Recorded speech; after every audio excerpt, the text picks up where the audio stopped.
अस्सलाम वालेकुम जी, कैसे हैं आप सब। उम्मीद करती हूँ सब खैरियत से होंगे। आज मैं आपके लिए लेके आई हूँ दो खास चटनियों की रेसिपी। एक हम बनाएंगे इमली की खट्टी मीठी चटनी और दूसरी हरी चटनी बनेगी। और ये वो चटनी है जिनके बगैर चाहे हो दही भल्ले या चना चाट अधूरे से लगते हैं, और चना चाट दही भल्ले तो अफ्तार की जान होते हैं। और ख़ास बात यह है कि इन चटनियों को बनाकर 2 महीनों के लिए सेव कर लें, पूरा रमज़ान भी यूज़ कर सकते हैं और रमज़ान के बाद भी। तो ये चटनियों की रेसिपी को देखने के लिए वीडियो को लास्ट तक वॉच करें। अगर पसंद आए तो बेल आइकन को प्रेस कर दें। तो रेसिपी बनाते हैं बिस्मिल्लाहिर्रहमानिर्रहीम। जिसके लिए हमने ली थी 1 कप इमली को सो कर लिया था। सो करने के बाद उसका सारा पल्प निकाल लिया है। ये 2 कप पल्प है और इसमें जाएगा 1 कप गुड़। 1 कप इमली ली थी तो 1 ही कप गुड़ जाएगा। और इसको मिक्स करने के बाद मीडियम आंच पे पकने देंगे ताकि चटनी में बॉईल भी आ जाए और गुड़ भी मेल्ट हो जाए। तो उतनी देर चटनी को पकने देना है, गुड़ को पिघलने तक। तो यहाँ चटनी में बॉईल आ गया है, गुड़ मेल्ट हो गया है। अब इसमें आपको झाग सी नज़र आ रही होगी, तो उस झाग को हमने निकाल लेना है। तो इस तरीके से हमने झाग को निकाल लेना है। और फिर इस चटनी का कलर अच्छा करने के लिए ऑरेंज फूड कलर लेंगे, जर्दे का रंग आधा चाय का चम्मच, इसको मिक्स कर लेना है। और अब इसमें मसाले जाएंगे, जिसमें हम लेंगे तीखी वाली लाल मिर्च पाउडर 1 चाय का चम्मच, भुना पिसा हुआ जीरा पाउडर लेंगे आधा खाने का चम्मच, सौंठ पाउडर लेंगे अदरक का पाउडर आधा चाय का चम्मच, काला नमक इसमें जाएगा आधा चाय का चम्मच। और फिर इसमें डाल देंगे नमक 1 चाय का चम्मच या हस्बे जायका।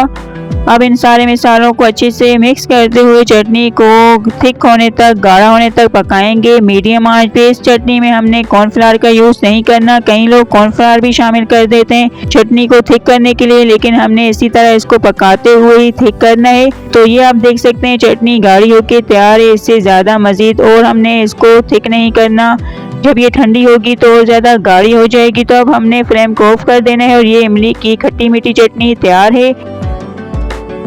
और अब हम बनाएंगे हरी चटनी। उसके लिए यहाँ हरा मसाला लिया है, हरा धनिया, पुदीना, हरी मिर्च, अदरक, लहसुन। इसको हमने ग्राइंडर में पीसना है। उसके लिए 1 गड्डी हरा धनिया ग्राइंडर में शामिल कर देना है और 1 ही गड्डी इसमें जाएगा पुदीना।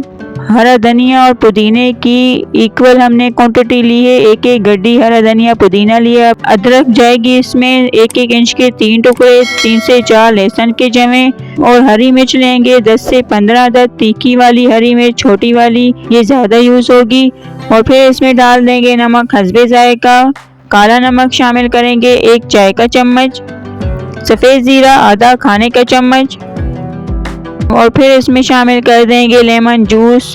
ये 2 लीमू का रस से लेमन जूस के हमने क्यूब्स बना के रखे हुए थे, तो लेमन जूस इसमें शामिल कर देंगे। इससे चटनी ख़राब भी नहीं होती और कलर भी अच्छा आता है। अब यहाँ हमने चटनी को थिक करने के लिए चना दाल का यूज़ करना है, 2 खाने के चम्मच। हाफ उबली चना दाल है, इससे चटनी बहुत ज़्यादा थिक होती है। और आपने देखा होगा कि जब हरी चटनी पीसती है तो पानी अलग हो जाता है और मसाला अलग, तो वैसा बिल्कुल भी नहीं होगा। दाल ऐड करने से सारा पानी इसमें ही जज़ब हो जाएगा, थिक चटनी बनेगी। और अब इसमें जाएगा पानी आधा कप और चटनी को पीस लेंगे। फाइन सा हमने चटनी का पेस्ट बनाना है। तो यहाँ हमने हरी चटनी को पीस लिया है। आप इसका कलर चेक करें, हरी चटनी का कलर वैसा का वैसा ग्रीन ही आया है, बिल्कुल ब्लैक नहीं हुआ। और इसकी थिकनेस आप चेक करें, ना ही पानी अलग हुआ है और ना ही हरा मसाला आपस में मिक्स हुए हैं सभी हरे मसाले। इसीलिए हमने इस चटनी में चना दाल का यूज़ किया, इससे चटनी गाढ़ी बन के तैयार होती है। तो चटनी यहाँ हमने पीस ली है।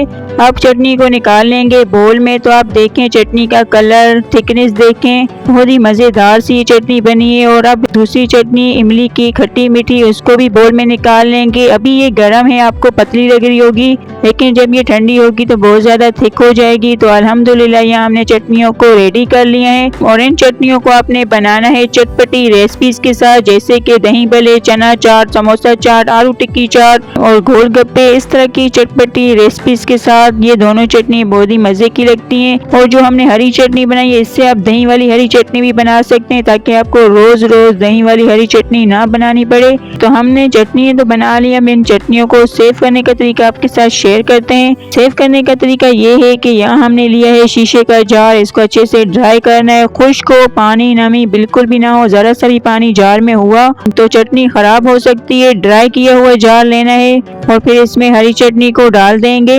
हरी चटनी को फिल करने के बाद अच्छे से बंद कर लेंगे और फिर इसको फ्रिज में रखना है। 1 से 1.5 महीना आप आराम से यूज कर सकते हैं इस चटनी को। ना ही इसका कलर खराब होगा, ना ही इसमें से पानी निकलेगा, क्योंकि हमने लेमन का यूज किया इस चटनी में, तो उससे ना ही इसका कलर खराब होगा और ना ही चटनी खराब होगी।